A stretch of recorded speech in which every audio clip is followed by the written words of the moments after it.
मित्रांनो, महाराष्ट्राला सुन्न करणारी घटना. ही घटना ऐकल्यानंतर तुमच्यासुद्धा डोळ्यामध्ये नकळत पाणी आल्याशिवाय राहणार नाही. कारण घटनाच अशी आहे. आपण पाहू शकता, तो सीमेवर लढत होता आणि चकमकीमध्ये त्याचा अचानक गोळीबारामध्ये मृत्यू झाला. लग्न पण झालेले काही वर्षच होते आणि बाळाची पण डिलिव्हरी त्याच दिवशी झाली होती. अवघ्या 8 तासाच्या लेकीनेच दिला आपल्या बापाला अग्निडाग.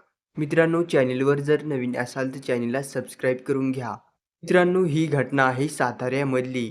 त्या जवानाचं नाव आहे प्रमोद जाधव. आपल्या पत्नीची डिलिव्हरी होणार हे त्याला माहितीच होतं. त्यामुळे तो सुट्टी घेऊन गावी येणार होता. मात्र काळाचा घाला आला आणि प्रमोद जाधवला ही दुनिया सोडून जावं लागलं आणि अवघ्या 8 तासाच्या त्याच्या मुलीनेच आपल्या बापाला अग्निडाग दिला.